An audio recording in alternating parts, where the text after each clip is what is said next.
Good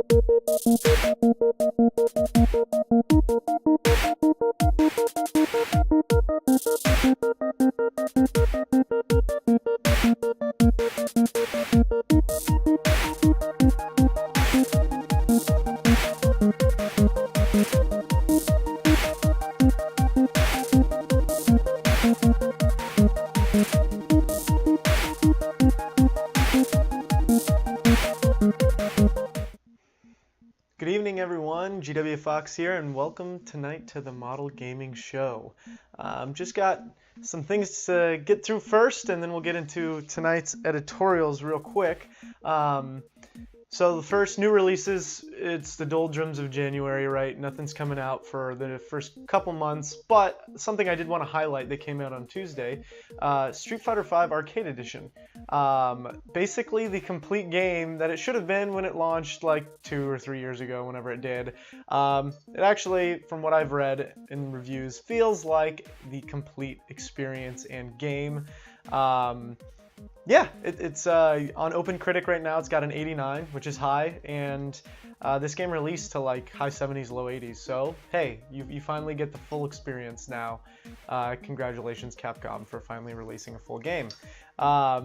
Next, just wanted to highlight, like not last, I think last week or last weekend, all games done quick took place over a few days and raised over $2.2 million for charity, which is awesome and really good stuff. My favorite was always the it's the Super Mario Dram, I think they call it, the kind of speed runs by I think is his ridiculous name, like Grandmaster Pooh or something like that, was the guy speed running it, and really fun, and the levels are just ridiculously tough. The next item on the agenda is DBZ, Dragon Ball Z Fighters, or excuse me, Dragon Ball Fighters, has an open beta right now, and it's experiencing some fun issues that people are having, and because of that, they're considering expanding the beta because of so many problems and basically people's inability to play. Obviously, in a fighting game, any network issues are going to be bad because of latency affecting timing. So they're trying to shore that up and probably extend the beta because of that. Smart move. Really, you have to, and you want to end the beta on like a high note or a good note and have goodwill going into the release, since it releases in like 2 weeks. So smart idea, just extend it. I'd almost extend it right up to the release date, so that you're sure that it's good.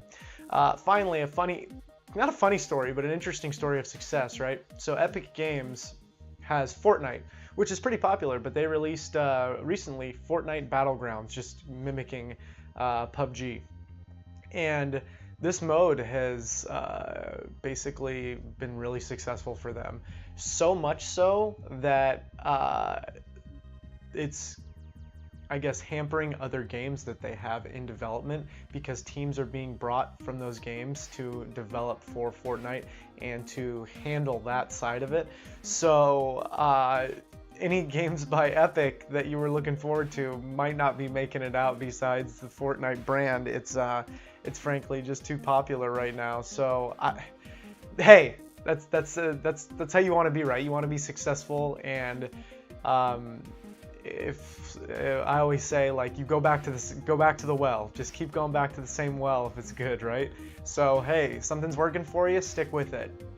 Fortnite Battlegrounds is definitely working for them, bringing them tons of money. So if you got to pull things from other projects, that's smart. I don't even think PUBG still has the resources for all their players to run smoothly and be good. And for how long it's been out, since March, I believe, to only have now 2 maps and really not run that great or look that great is kind of mind-boggling to me, that with all the money they're making, that they're not putting more resources into it. So good for Epic on pulling resources to work on this game. I want to introduce this segment. It's definitely negative, pessimistic, but it's called I Couldn't Care Less. And I'm slamming both Nintendo and Microsoft, so trying to balance it out. First, I want to talk about Microsoft. They had an okay year this last year. It was definitely more of Sony's and Nintendo's year last year. Lack of Microsoft exclusives hurt. Yeah, they released the Xbox One X and it sold really well, but no real exclusives for that. To be honest, no incentive for me to buy. I have an Xbox One, and now that I'm playing on PC, most of the games are coming out to PC anyway, so I can definitely see me phasing out my Xbox, especially if I can just take my gamer tag over from Xbox One and just use it on Xbox Achievements or whatever, the app on Windows 10. There's so little incentive for me to continue using my Xbox as a game machine. I can use it for other things, media and whatnot. But looking at their exclusives for this year, and I'm going to list them just here in a second, it's kind of the same thing. And it's going to be another year of, yeah, there's going to be some huge multi or third-party games. But, I mean, Sony last year released like 5 to 8 first-party games that were, or excuse me, console-exclusive games that were all incredible.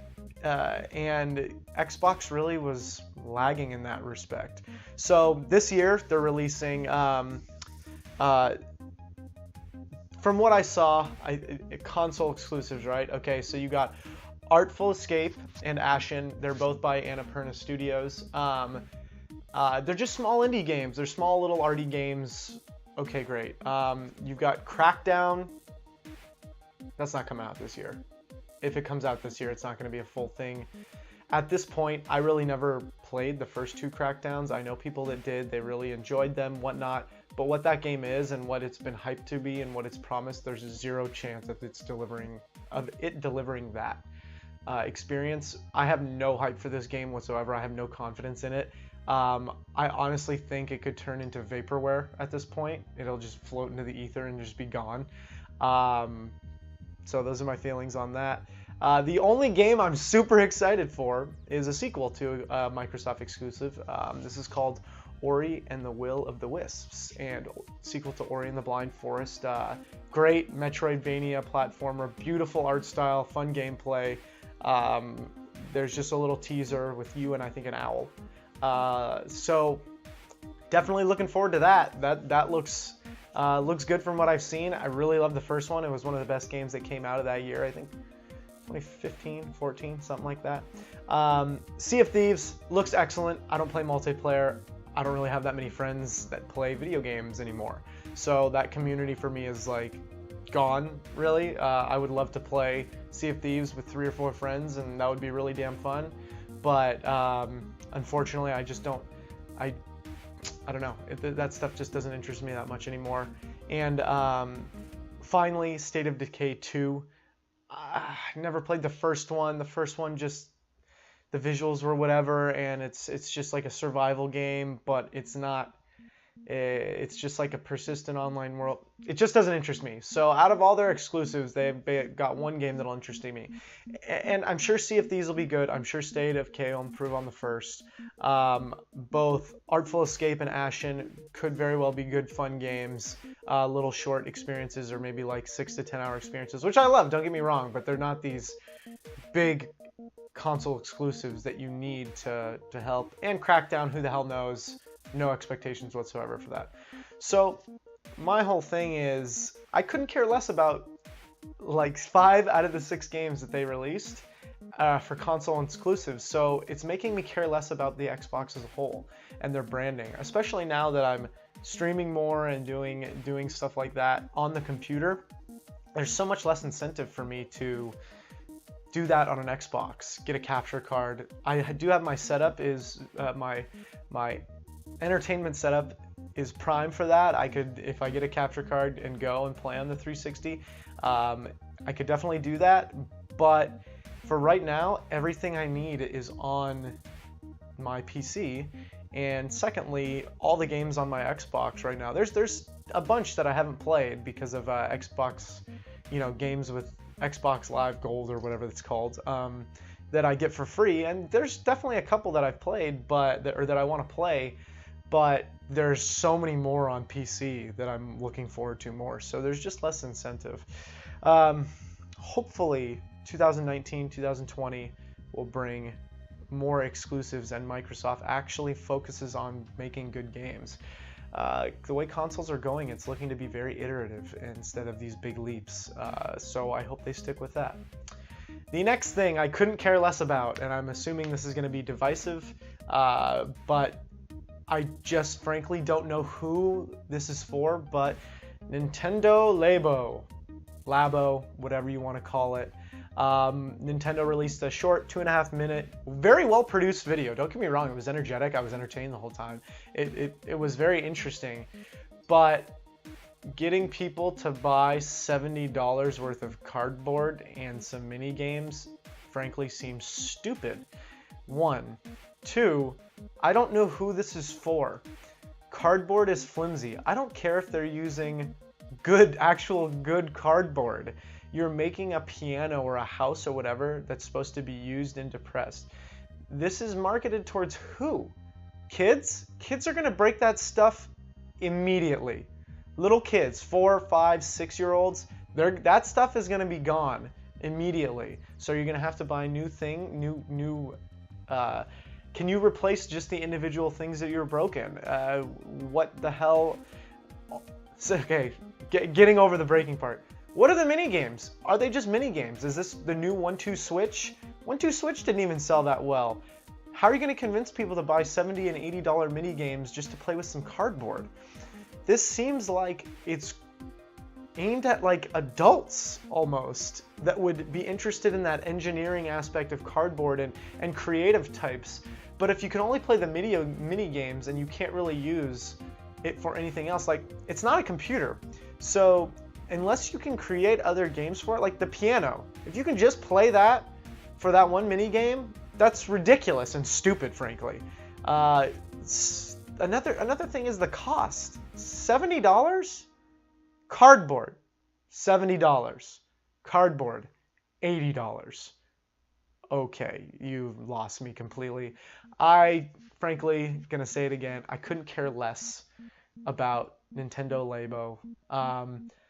I bought a Nintendo system again because of Zelda and Mario, and this is after being burned by the Wii. And I skipped the Wii U. I played all of its games because I lived with someone who had them, and I actually own one now. I bought a bunch of games when someone was selling theirs, and have it up at my family's vacation place that we go to that just sits there, you know what I mean, if we ever want to play video games.